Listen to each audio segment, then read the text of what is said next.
খবরের দিকে নজর রাখতেই হচ্ছে। এসআইআর এর প্রতিবাদ, নভেম্বরে মিছিল, ফেব্রুয়ারিতে সুপ্রিম কোর্টে সওয়াল, মার্চে ধর্মতলায় ধর্ণা, শুক্রবার মেট্রো চ্যানেলে ধর্ণায় Mamata Bandyopadhyay.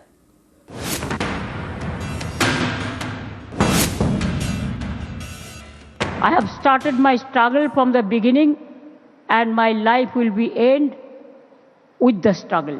I am starting my dharna from after Dol 6th. Give me the moral support to fight for the people. And until and unless I am alive in this world. SIR এর প্রতিবাদে এবার ধর্নায় মমতা বন্দ্যোপাধ্যায়। শুক্রবার দুপুর 2টায় ধর্নায় বসবেন তৃণমূল নেত্রী। একথা প্রথম জানান অভিষেক বন্দ্যোপাধ্যায়। 6 তারিখ মেট্রো চ্যানেলে মমতা বন্দ্যোপাধ্যায় নিজে এই নিয়ে প্রতিবাদ কর্মসূচি নিয়েছে। তিনি অবস্থান বিক্ষোভ এবং ধর্নায় দুপুর 2টো থেকে নিজে বসবেন। তারপরে পরবর্তী কর্মসূচি তিনি অ্যানাউন্স করবেন। এসআইআর করার নামে ভোটারদের নাম বাদ দেওয়ার চক্রান্ত, এই অভিযোগে শুরু থেকেই সরব মমতা বন্দ্যোপাধ্যায়। जैसे बिहार में 40 लाखों का ज्यादा आदमी को नाम निकाल दिया और बंगाल में भी करने वाला है, अगर करेगा तो घेराव कर्मसूची करेंगे। গত অক্টোবরে পশ্চিমবঙ্গে শুরু হয় এসআইআর। লক্ষ লক্ষ ভোটারকে শুনানিতে ডাকা হয়। বাড়তে থাকে হয়রানি। এসআইআর আতঙ্কে অনেকের মৃত্যু এবং আত্মহত্যার অভিযোগ ওঠে। পথে নামেন মমতা বন্দ্যোপাধ্যায়। রেড রোডে বি.আর. আম্বেদকরের মূর্তির সামনে থেকে মিছিল শুরু করেন, শেষ করেন জোড়াসাঁকো ঠাকুরবাড়ির কাছে। মিছিলে তৃণমূল নেত্রীর হাতে ছিল ভারতের সংবিধান। আমাদের নতুন করে প্রমাণ দিতে হবে যে we are Indian citizen or not. এতদিন পর প্রমাণ দিতে হবে। আপনার বাবা মার সার্টিফিকেট নিয়ে আসতে হবে। अगर एक भी आदमी का लोग नाम बात गया तो बीजेपी का गवर्नमेंट तोड़ के छोड़ेंगे।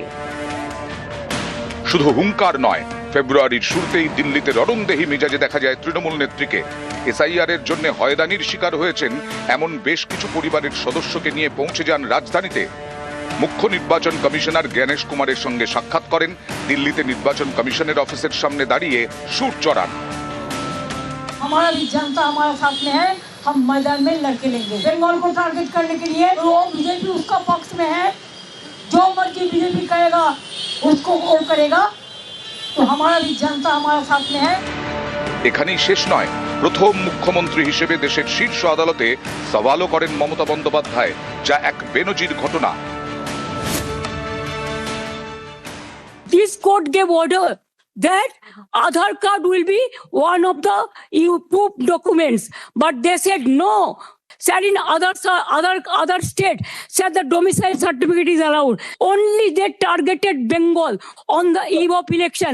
Only they have appointed 8,300 micro observer and the role observer from the BJP ruled state, so that micro observer can delete all the names sitting inside the election commission office through AI. SIR এর পর 28শে ফেব্রুয়ারি প্রথম voter তালিকা প্রকাশ করে নির্বাচন commission. তাতে বাদ গেছে 5,46,053 জনের নাম। এছাড়া বিচারাধীন 60,06,675। তৃণমূলের দাবি এই তালিকায় কারচুপি করা হয়েছে। বিজেপির কথায় চলছে কমিশন। এসআইআর এর প্রতিবাদে এবার তাই ধর্নায় মমতা বন্দ্যোপাধ্যায়।